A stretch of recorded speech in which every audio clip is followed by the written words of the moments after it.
রাজধানী আগরতলা রানীর বাজারে আজ অনুষ্ঠিত হল গঙ্গা সমগ্রের গুরুত্বপূর্ণ রাজ্যস্তরীয় বৈঠক। পরিবেশ সংরক্ষণ, নদী জলসম্পদ রক্ষা এবং কৃষি ও সংস্কৃতি নির্ভর জীবিকার পুনরুদ্ধারকে কেন্দ্র করে গঠিত এই সর্বভারতীয় সংগঠনের ত্রিপুরা রাজ্য কমিটি আজ আনুষ্ঠানিকভাবে ঘোষণা করা হয়। রাজ্যের বিভিন্ন অঞ্চল থেকে আগত পরিবেশপ্রেমী, সমাজকর্মী এবং সংগঠনের সদস্যদের উপস্থিতিতে অনুষ্ঠানটি এক ঐতিহাসিক মোড় নেয়। 2011 সালে সর্বপ্রথম আত্মপ্রকাশ ঘটে গঙ্গা সমগ্রের এক অভিন্ন ভাবনায় গঠিত প্ল্যাটফর্ম, যার মূল উদ্দেশ্য ছিল ভারতের প্রাচীনতম এবং পবিত্রতম নদী গঙ্গা ও তার সহায়ক নদীগুলোর পুনর্জীবন এবং সমগ্র জল ও পরিবেশ ব্যবস্থার পুনরুদ্ধার।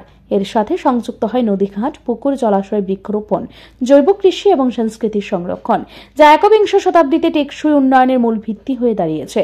2022 সাল থেকে এই সংগঠন ত্রিপুরায় সক্রিয়ভাবে কাজ শুরু করে এবং অল্প সময়ের মধ্যেই নানা পরিবেশমুখী কর্মকাণ্ডে মানুষের আস্থা অর্জন করে। আজ রানীর বাজারে আয়োজিত বৈঠকে পূর্বতন রাজ্য কমিটি বিলুপ্ত করে একটি নবগঠিত ও গতিশীল রাজ্য কমিটি গঠনের সিদ্ধান্ত নেওয়া হয়। নতুন রাজ্য কমিটিতে দায়িত্বপ্রাপ্তরা হলেন সংযোজক অনিরুদ্ধ দাশগুপ্ত, সহায়ক সংযোজক চন্দন কর্মকার, সম্পাদক নেপাল দাস, শুভেন্দু দেববর্মা, সহ সম্পাদক ধ্রুবজ্যোতি ভৌমিক, সম্পর্ক প্রমুখ রামব্রত দেব, প্রচার প্রমুখ শুভ্রাংশু পাল। এই কমিটির লক্ষ্য হবে রাজ্যের প্রতিটি অঞ্চলে নদী ও পরিবেশ রক্ষায় সচেতনতা তৈরি, জলাধার সংরক্ষণ, গ্রামীণ সংস্কৃতি ও জীবিকা সুরক্ষা এবং ভবিষ্যৎ প্রজন্মের জন্য প্রকৃতিকে বাঁচিয়ে রাখার মহৎ প্রয়াস। আজকে আমাদের ত্রিপুরা প্রান্তের যে গঙ্গা সমগ্রের একটা কেন্দ্রীয় কমিটি থেকে সিদ্ধান্ত আসছে যে গঙ্গা সমগ্রের আমাদের ত্রিপুরা প্রান্তের কমিটি ঘোষণা করার আজকে একটা দিন। তো সেই অনুযায়ী আমরা গঙ্গা সমগ্রের ত্রিপুরা প্রান্তের একটা কমিটি, এখানে 31 জনের কমিটি হয়, আমাদের 31 জনের কমিটি আজকে আমরা ঘোষণা করছি। কমিটির আমাদের সভাপতি আছেন অনিরুদ্ধ দাশগুপ্ত, সহসভাপতি আছেন চন্দন কর্মকার, রমেশ দেবনাথ, সম্পাদক নেপাল দাস, সম্পাদক শুভেন্দু দেববর্মা সহ 31 জনের কমিটি আজকে আমরা ঘোষণা করছি। তো আমাদের কর্মসূচির মধ্যে আছে যে সারা ভারতবর্ষের মধ্যে গঙ্গা মাতাকে নিয়ে আমাদের মোদিজির যে কর্মসূচি, যে গঙ্গা মাতাকে আমাদের রক্ষা করতে হবে, গঙ্গা মাতাকে পরিষ্কার রাখতে হবে, সেই জন্য আমরা ত্রিপুরাতেও যে বিভিন্ন নদীগুলি আছে, জলাশয়গুলি আছে, বিভিন্নভাবে আমাদের এগুলি নষ্ট হচ্ছে এবং সেগুলিকে সংস্কারের জন্য আমরা কর্মসূচি সামনের দিন গ্রহণ করছি। যে প্রথম কর্মসূচি হবে আমাদের বৃক্ষরোপণ, সেটা এনআইটি থেকে রানীর বাজার পর্যন্ত একটা বৃক্ষরোপণের কর্মসূচি, 500 গাছ লাগানো হবে।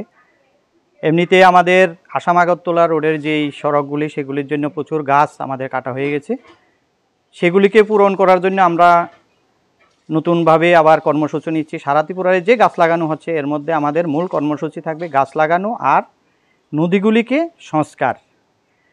আগরতলাতে কতগুলি, যেমন আমাদের কাটাখাল, বড় বড় নদীগুলি আছে, যেগুলির জন্য জল বর্ষাকালে শহরের উপর দিয়ে চলে যায়, কারণ নদীগুলি সংস্কার নেই, এগুলি অপরিচ্ছন্ন আছে, আবর্জনায় ভরা আছে। সেগুলির দিকে আমরা সামনের দিন এই কর্মসূচিগুলি নিয়ে ডিএমের সাথে আমরা আলোচনা করব। ডিএম সাহেবও আমাদেরকে প্রতিশ্রুতি এর আগে দিয়েছেন যে এগুলিকে কিভাবে রক্ষা করা যায়, নদীগুলিকে কিভাবে পরিষ্কার পরিচ্ছন্নভাবে স্বচ্ছ জল পরিবেশন করা যায়, সেদিকে সরকারের সঙ্গে যাতে আমরা সহযোগিতা করতে পারি। আজকের এই বৈঠক কেবল একটি সংগঠনের পুনর্গঠন নয়, এটি ভবিষ্যতের জল সংকট, পরিবেশ দূষণ ও জীববৈচিত্র্য সংকোচনের বিরুদ্ধে এক সুসংগঠিত সামাজিক আন্দোলনের সূচনা।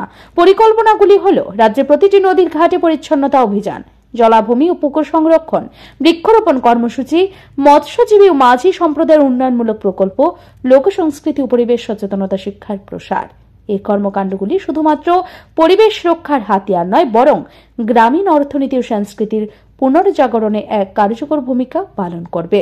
গঙ্গা সমগ্র ত্রিপুরার মাটিতে শুধুমাত্র নদী বা জলাভূমি রক্ষার আন্দোলন নয়, বরং এটি এক ঐতিহাসিক ঐতিহ্য, বর্তমান চ্যালেঞ্জ এবং ভবিষ্যতের জন্য দায়িত্ববোধের প্রতীক হয়ে উঠেছে। আজকের বৈঠক সেই দায়বদ্ধতারই প্রতিধ্বনি। ব্যুরো রিপোর্ট, ঋদ্ধি নেটওয়ার্ক।